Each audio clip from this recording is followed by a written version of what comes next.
Chapter 47. Echo. Echo. It's an echo. Sunny couldn't believe his eyes.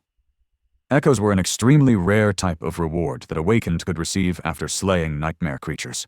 Chances of getting one were very low. In the real world, an echo could be sold for an unimaginable amount of money. That's because they were much more precious than memories. Without delaying it much further, he dove into his sea of soul. There, very few things had changed. A lonely black sun was still hanging above the calm, silent waters. It was orbited by spheres of light that represented his memories.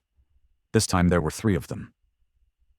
Just like before, Sunny couldn't get rid of the feeling that something was stealthily moving just beyond the periphery of his vision.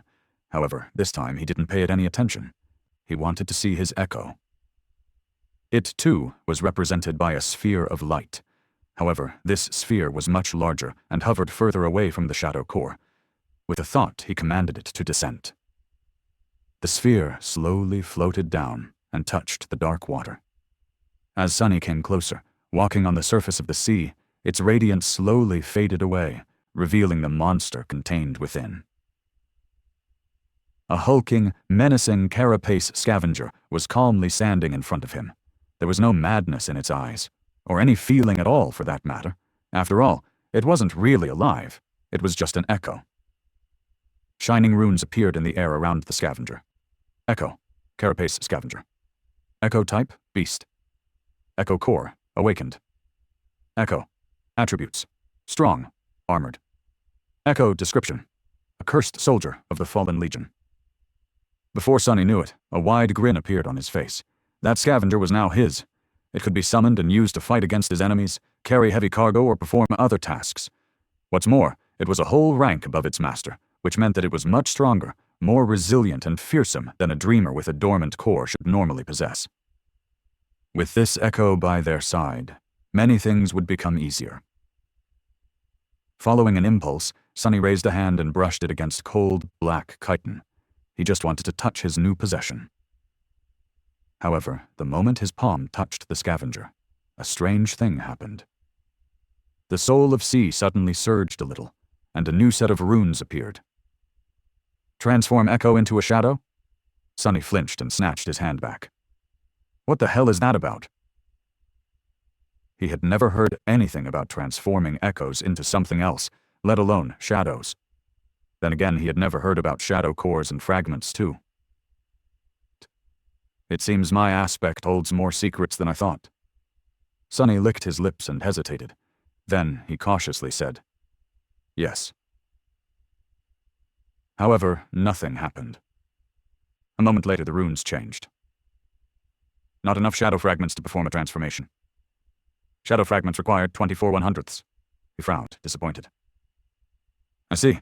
So there is another use for the fragments. They can either enhance my own core or do something weird to echoes. How do I know which use is more beneficial without knowing what the transformation actually does? An echo was plenty useful by itself. Sunny felt that it would be wiser to concentrate on strengthening himself, at least for now. I'll experiment with it later.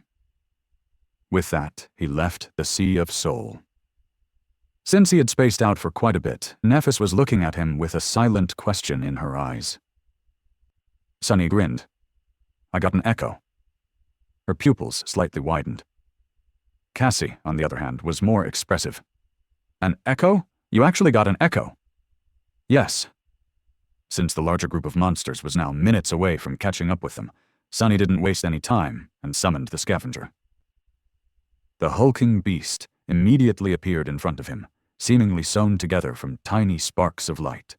Soon, its black chitin became fully corporeal. Following Sunny's command, it shifted a little and raised its mighty pincers. Nephis observed the echo with an unreadable expression. Then, a corner of her lip slightly curled up. Good. Sunny looked at her with a smile. I think we can task it with carrying Cassie. Outside of battle, it will help us the most. The blind girl's mouth fell open. Carry me? Like a mount? He chuckled and slapped the scavenger on its carapace. This bad boy can fit a petite girl like you with no problem at all. Trust me, I've been clambering these things a lot for the past few days. It's actually quite spacious on top of them, especially if they're not trying to kill you. Cassie hesitated. Well, okay. If you think it's for the best. Sunny and Nephis helped the blind girl to climb on top of the Echo. Then, they used the golden rope to create makeshift reins for Cassie to hold on to. After quickly retrieving soul shards from the dead scavengers, the sleepers hastily left the passage, narrowly avoiding another battle. With Cassie riding comfortably atop the scavenger, their overall speed dramatically increased. Sunny and Nephis were jogging in the front, hoping to recoup the time lost in the first half of the day and reach the high point with an hour or two to spare. From time to time, they had to take detours to avoid fighting groups of carapace monsters. However, with a monster of their own by their side, the mood and mental state of the three sleepers were much better. For the first time since coming to this place, Sunny felt somewhat calm. Of course, this calmness didn't last long. At some point, he noticed that the wind had picked up a bit. Almost simultaneously, Cassie asked them to stop. Nephis and Sunny looked at her with deep frowns. It seemed that they both had a bad premonition. What is it? The blind girl let go of the reins. Do you hear anything? They looked at each other, then shook their heads. No, why? Cassie scowled. Help me get off this thing. After they helped her, she stood motionless for a while, listening. Her scowl deepened.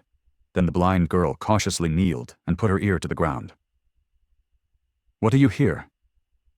Cassie licked her lips. It's murmuring. Suddenly, a drop of water fell on Sunny's face. He raised his head and looked at the sky. There, dark, stormy clouds were gathering with unnatural speed. Pretty soon, they were bound to cover it completely, including the sun. And when that happened, his eyes widened.